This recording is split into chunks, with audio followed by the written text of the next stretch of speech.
Hello, friends. This is Dr. Hazel-Grace Yates, and I am joined again with Kamela Love. Welcome, Kamela. So glad to have you here.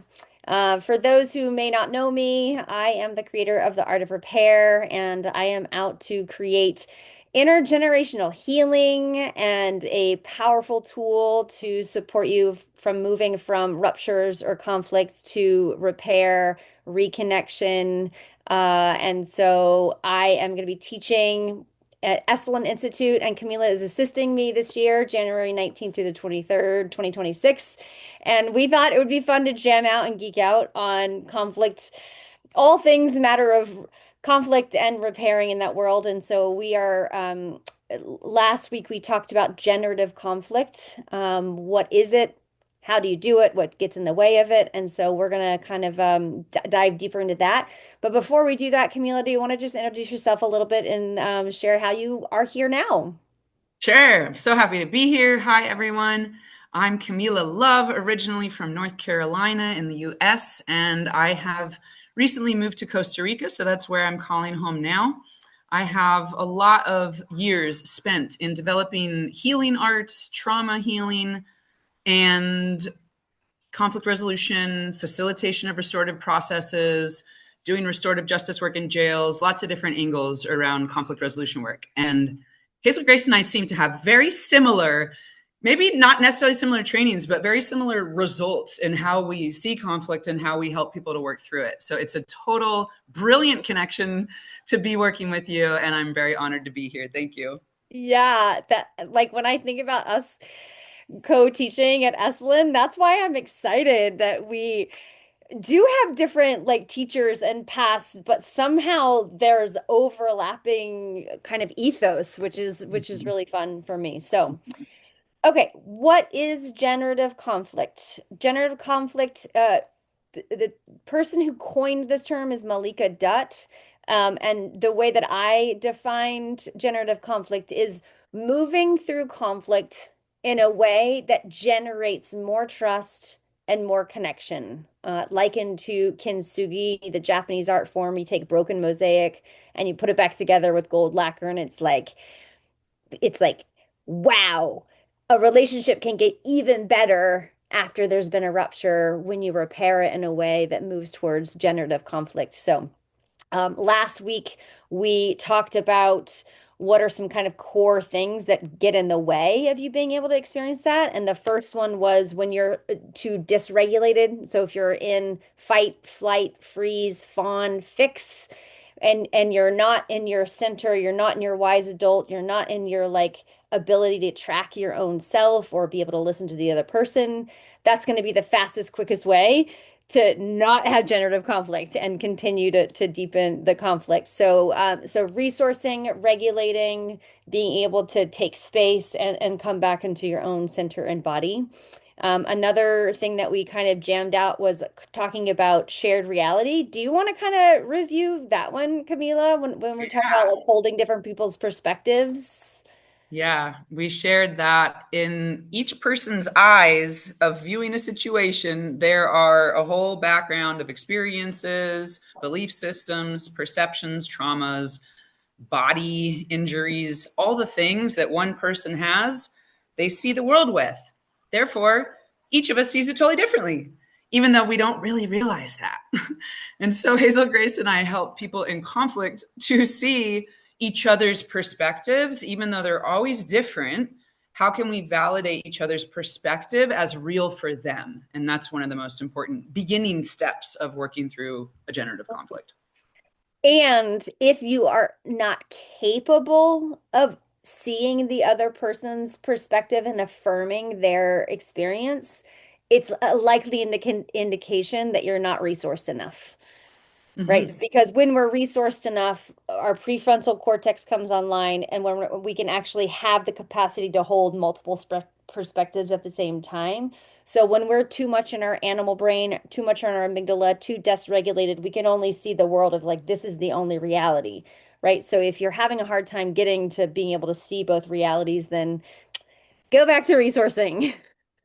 And what we'll talk about today is our past trauma experiences usually inform our being stuck in our amygdala and not being able to see the other person's perspective. So we'll talk a lot about that today, Yeah, and stay tuned. totally.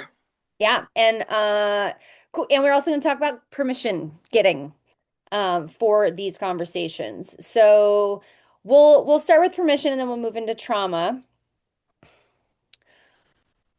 I want to ask you out there, have you ever had the experience where suddenly you find yourself in a conversation and you're like, how did we get here? Why are we talking about this thing? I was not prepared for this, or where is this coming from? And so, if you've ever been the one to put someone else in that situation, or if you've ever experienced it, it can be quite activating. And so, again, you're like already starting off at an activated thing of like surprise, shock, weren't prepared. So, one of the step that I see people missing is setting up context or getting permission or informed consent to have these conversations. And so when I think about the repair process, what I like to imagine is there's 6 steps. And each step is a scaffolding of safety. It's like we're building safety in each step so that when we get to the part where you have to share the like really tender impact bits that are like maybe really hard to hear or like even trying to get each other's perspectives, um, that we need to create as much safety as possible throughout the process, and permission is one of them. And there's two pieces that I like to add that I think are really, and you get balloons. You're welcome. You're welcome. There's two pieces I think are really potent around the permission frame that I have to offer. One of them is letting the other person know how charged or triggered or activated you are at the beginning of the conversation. Right. So like if Kamela and I were driving in Costa Rica and I'm like, hey, Kamela, I'm like on a 9 out of a 10 scale of intensity. Can we talk about this thing? Uh, and so Kamela now has information of how intense this is for me. To then make a decision, does Kamela feel prepared and ready for that? Or is it like, I need to pull over for this conversation? Or, right. So like letting the other person know your level of activation is to me lands in the realm of informed consent. So that's like one piece of the permission. And I want to pause and just like see if anything came up for you in hearing that or anything else you wanted to add right now to permission, Kamela. Well, you didn't say it, but it's implied under your words. Not only are we indicating our resource level or our activation level or both, we're also saying naming, hey, I have a charge, Hazel-Grace. This thing is up for me. Hmm. And I like to name the subject, when Oh, you did this or whatever. So Hazel-Grace knows what we're talking about. Include how resourced I am, include how charged I am. And yes. then there's the ask, are you Yeah. open to this right now? Or is there a better time that we could schedule this? Yes. And one other thing that I think is like the cherry on the top, which is like my favorite part about the permission question, is putting in what I call the desired outcome. And the desired outcome says, what's the gift that both of us can experience and receive by being willing to have this likely uncomfortable, hard, scary conversation? Like, I'm basically inviting someone, hey, are you willing to have this really scary, hard, uncomfortable, awkward conversation about this crunchy thing? Um, but like, there's treasure on the other side of it. There's this gift. Like, I want to have this conversation with you so that I can like more deeply understand you so that I can feel more connection and trust together, so that we can have more ease in working together, so that there's more like so that we can be more in our joyful play chemistry that we know we can, right? So you're like creating in and as much as possible creating in the value of the other person, assuming the other person wants to feel connection with you, framing it in that way. I think and it helps us create this North Star so that when we're in the middle of the conversation and shit gets hard, it's like, yeah, but I'm willing because I want this North Star for us. I really value us feeling in this sweet connection together. So Mm-hmm. I permission. love, I love that piece too.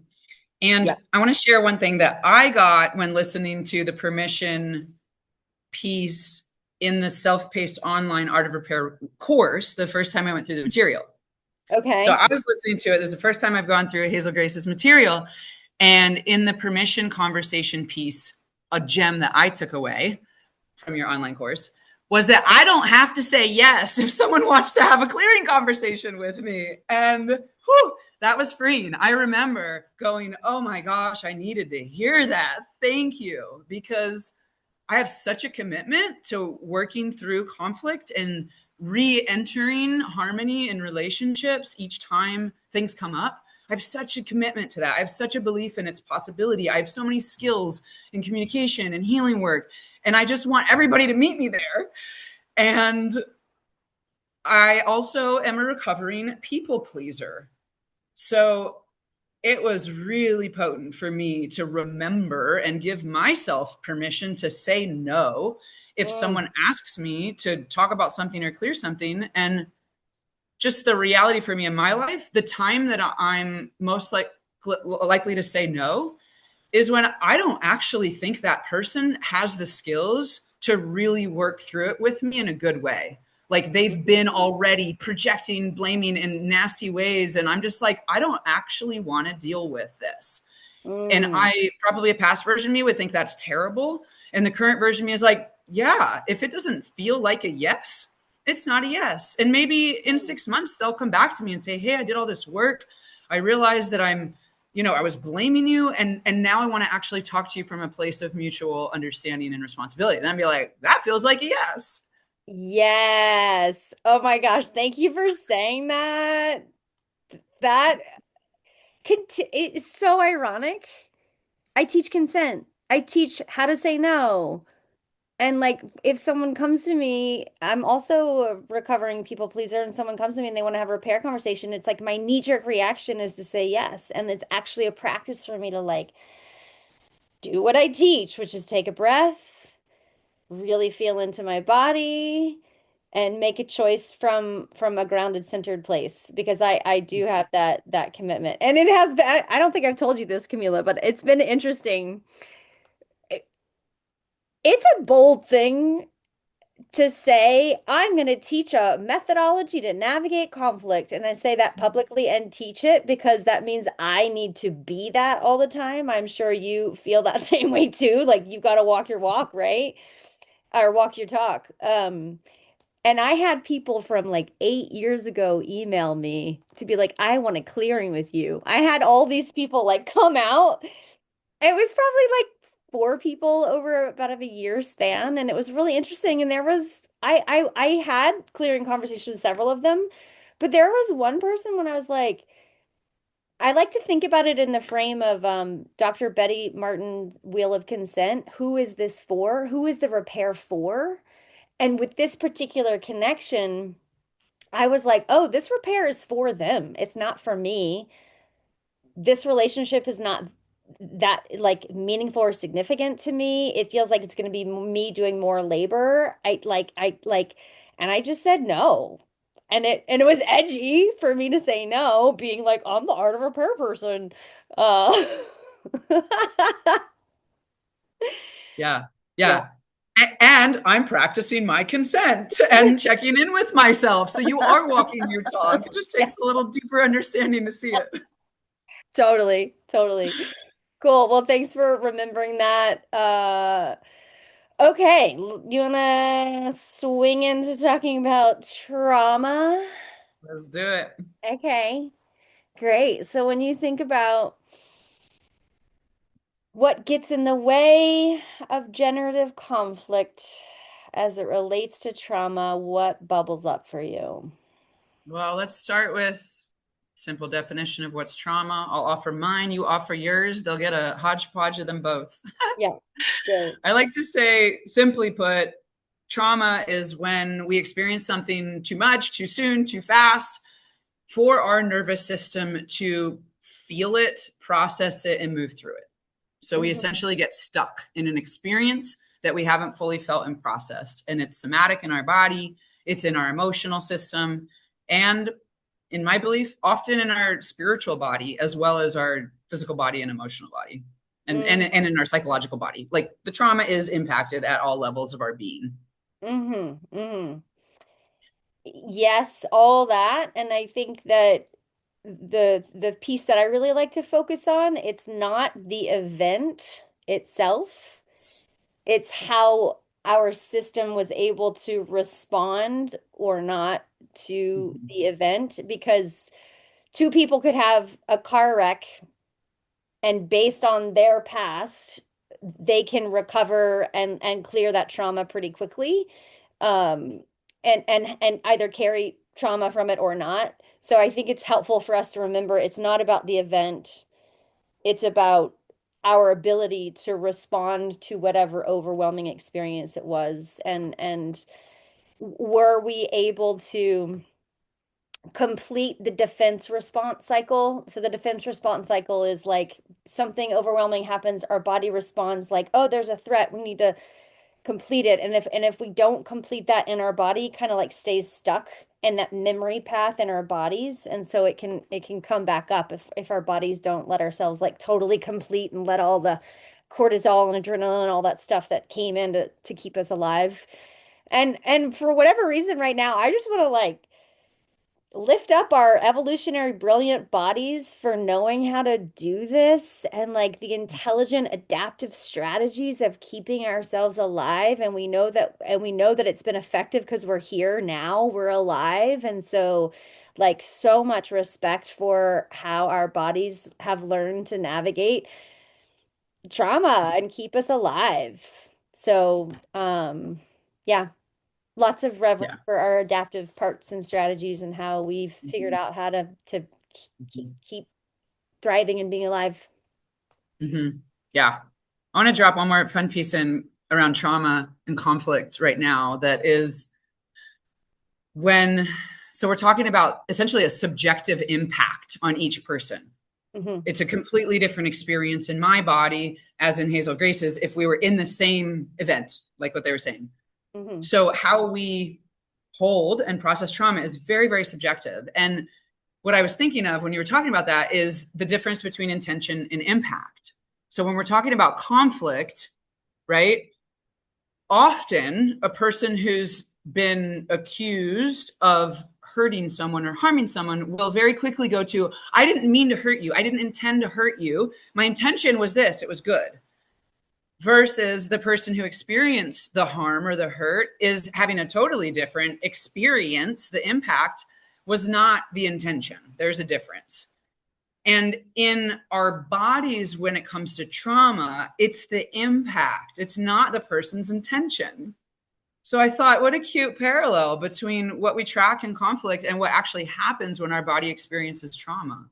It's the impact Mm. that we're focusing on in the body. Hmm. Hmm. And I mean, similarly, you could just say conflict it could be a form of trauma. We're moving conflict from trauma to generative conflict to the gift. Totally.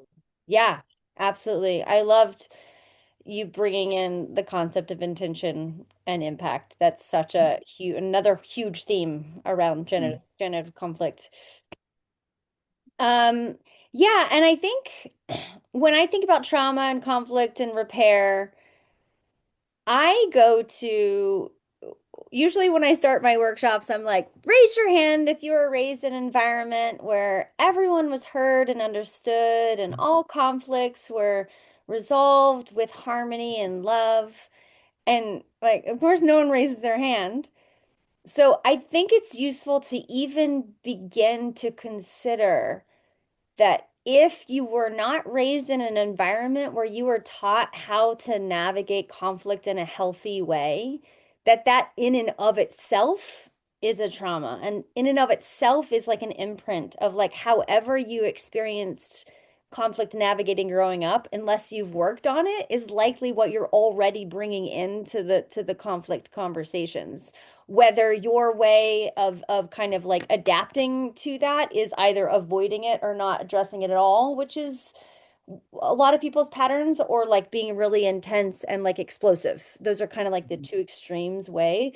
So I think it's helpful to just even begin to have compassion for ourselves and others, that most of us were fumbling in the dark around Mm-hmm. this topic, and to like just like heaps of scoops of grace and compassion and like gentleness for ourselves and culturally. This is not like culturally wide speaking too. Like this is not a skill set I think a lot of people have, which is why Right, we're teaching it. right, right. Hmm. I'm going to share a piece that I'm an outlier of that. I'm an example of a person who was born into a family that had communication skills in the NVC and conflict resolution arena. And my parents were already well into their spiritual path. My mom was actually a mediator. And so I actually am an outlier. I grew up in a household where the patterns I was shown and taught were to be much more emotionally intelligent than average and much more communicative about it than average. And way higher than average, our conflicts were addressed and talked about. I can't say everything and all the time, but on Sure. average, like a pretty impressive bar.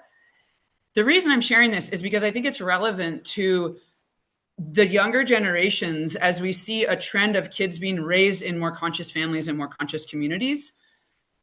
And I know that's not true for everybody listening, but I know it's a big part of my world and Hazel-Grace's world where we're going through these different communities where kids are being born at home, not in the hospital. Kids are being homeschooled or unschooled or schooled in forest schools or Waldorf schools. And so they're having a slightly healthier version of programming.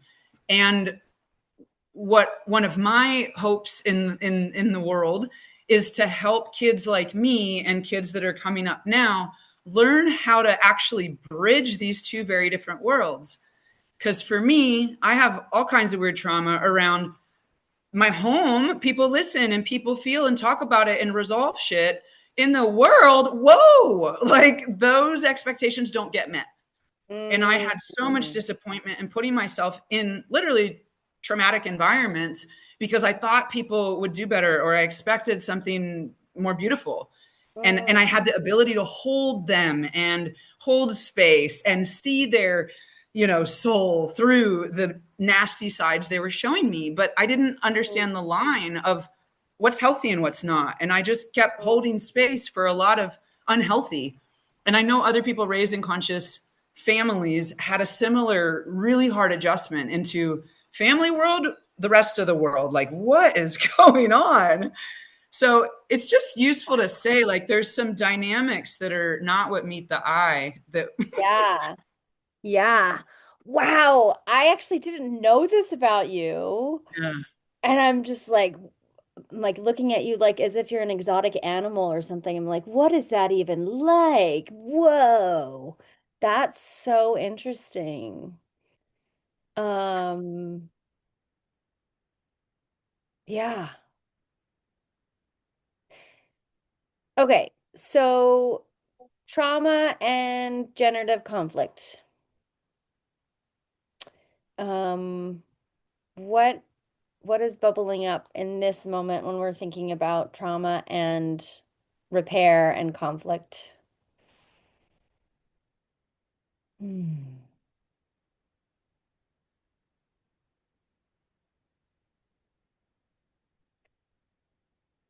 So what's coming up for me now is like there's a couple of places to look.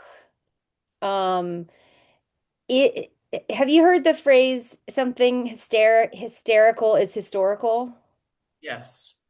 Right. So the idea of it basically like if something's happening now and there seems like there's a big reaction that it's likely that it started somewhere from the past. Mhm. So sometimes it's really useful when you're navigating a repair with someone is to kind of have a curiosity. Is this experience that they're having, does it seem like it might be coming from their past, like from their childhood, which it often does? Or is it coming from a past in the history of our relationship? So I think that sometimes is a useful place to look. And so if I know, so for example, my partner, Nico, his adaptive strategy with his dad, the way that his dad raised him, one of his strategies is to kind of like omit or kind of hide certain information. And so when I see Nico demonstrating some of those behaviors. And because I know his trauma past, I can have this lens of compassion and grace for when that behavior kind of comes out because I know it's historical from his childhood, which is separate from like putting up with it or like approving of that kind of behavior, but I can like bring that softness and that curiosity when I see some of those patterns showing up, which actually allows him to continue to stay open and stay engaged instead of closing off and going away. Yeah. Versus like, is there something that happened in our relationship where that's happening? And oftentimes not. It's his adaptive childhood strategy. So when I'm thinking about trauma and working with people, that's some place that I look of like, what's the history of this thing, which often, like I said, is in childhood, but it sometimes could be within the history of the relationship itself. Totally. Totally. I now, when I'm entering into a new, possible dating relationship, possible lovership with someone new, I'm in the practice of, hey, let's have a conversation about our past trauma, like when it's appropriate as far as intimacy and trust and connection, it's like, let's get some stuff on the table and see what we're working with instead of deepening and deepening and deepening for whatever a year or two and then getting to the place where it's like, whoa, they have so much unhealed trauma, I don't know if I even want to be in this. And for me, that's just the stage of life I'm in. It's like I'm interested in falling in love with people that have really dealt with a lot of their stuff. Not that they're superhumans or perfect humans. We're still going to have our conflict moments and our trauma moments, but I want it to be really navigated responsibly and that a big chunk of it's already been worked on and processed and healed. Yeah. Yeah, that's super powerful. I love Yeah. that. Um, I can't remember where I was reading this, but I have a tendency to want that information too and kind of go to it. But sometimes I feel I can go there a little fast because I'm like, let's just go to the shadow work right away. And it's like, hold on, let's actually create rapport, connection, fun first.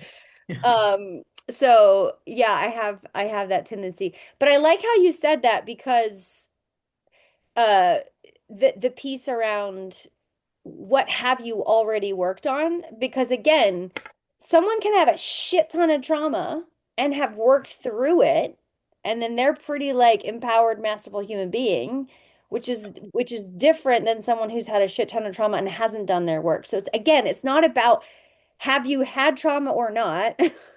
It's like how have you navigated the trauma that you've experienced? Because we all have trauma. That's the one thing that unifies us, I think, as human beings is suffering and Yeah. trauma. And to take it one step further, in my life experience, the people with the most trauma who have done the work to heal it are some of the most magical beings in my life. Like I attract that a lot. Yeah.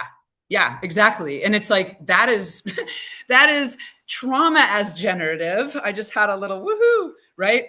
Yeah. We need people like Hazel-Grace and I use our trauma and dig into it to find the gifts, to find the gems through the hard work of processing it and feeling it and releasing it. And then I am Mhm. so absolutely positive that that's part of the model of human life that we're here Yeah. for is Yeah. processing our trauma and finding the gifts in it. And really those traumas become our magic services and gifts to the world. hmm Yeah. Absolutely. Post-traumatic growth. That's the term that comes to mind when you're talking about that. Like, um, that feels likened to generative conflict, post-traumatic growth. It's like, what are the gifts that has come through moving through that trauma? Yeah, generative trauma. Generative Good. It's trauma. good. Yeah, yeah, for sure. Um, yeah, so I think one way one way that you can track whether trauma is getting in the way of being able to have generative conflict is kind of going back to what we talked about last time, which is self-awareness and being able to notice and listen to your own body. The very simple things are, can I hear what they're actually saying? So, meaning, am I adding interpretation or story to what they're saying? Or am I actually able to feed that back to them? What I'm hearing you say is this, did I get that right? So that's one way that you'll know that trauma has not taken you over. One way that you'll know that the trauma pieces is not getting in the way is that you actually have access to noticing your body. So like, can I feel my body? Can I name what I'm feeling? Can I be aware? Can I articulate what's happening for me internally? If I'm frozen or everything's blank or I'm not knowing what's going on, it's likely that some past trauma is coming in and it's kind of overtaking your system. And generative conflict is really actually pretty tough to do that when you're there. Yeah, so what are some other thoughts that you have of when trauma gets in the way of you being able to have generative conflict? So, practically speaking, just to link it to our former video, when trauma gets in the way, when I'm holding a role as a mediator and I'm working with, two or more people to help them through a conflict, when trauma gets in the way, the first thing I do is and I tell them this ahead of time when we set the container. I bring it to basically a sacred pause. I bring it to, hold on, let's pause, let's take a few deep breaths together. I often bring tapping into my conflict resolution session. So let's breathe and tap together. Mm, Because, I'm in a finite time window working with them. I know once trauma is activated, we're really not going to get anywhere until and unless we re-regulate the nervous systems. And mm, usually, if one person gets activated, the other one does too. So it's mm, usually not one, it's usually two nervous systems activated. And totally. so this is back to the resourcing that we talked about in the last video. So as I work through trauma with people, it's sort of an ebb and flow, a little bit of a ping pong between activation, resourcing, activation, resourcing. And we go Totally. through it like that as we eventually get to the place where we can co-create solutions and brainstorm the Mm, next chapter of possibility in mm, that relationship. Yeah. Co-create solutions. Yeah, I like that reminding you of the pendulation of Yeah, pendulum. activation, resourcing. Cool. So Okay. Yeah. just yeah, for people watching the video, when you're in your own life and you feel yourself getting activated with your partner, with your mother, with your kid, you can actually say, "Hey, hold on, I'm activated. I feel my heart racing. I feel my palms sweating. I feel my anger leaking out of my eyes and ears. Hold on. Can we Yeah. just take a minute and Yes. breathe together? Can we resource?" So you can easily do this in your conversations if Absolutely. you build a couple resourcing tools. Yes. Love that. Okay, I think we're gonna move towards wrapping up. I am so stoked to get to be teaching with you at Esalen Institute in January and getting to teach the art of repair, which is a very powerful tool to create generative conflict in your life, meaning be able to navigate conflict in a way that creates more trust and connection, even before the rupture happened. And this has been a super fun, juicy conversation. Thank you so much, Kamela. Anything else you want to share before we sign off? Yes, come play with us in Esalen. It's a gorgeous retreat center. It has a natural hot springs if you're into soaking in yummy natural mineral hot water. And we're going to have a great time. Yes, we're And going it's to right work on on the ocean side, ocean like views. right, like the hot springs are like you can like the ocean is like crashing. It's magical. I can't wait. Have a magical time. Learn how to bring tools back to your life that'll help you work through the conflicts you're having because we all have them. We all have them. And how Mhm. can you have them in ways that are actually fulfilling and additive to your life? Woo, Yeah, let's go. let's go. All right. Bye, dear one.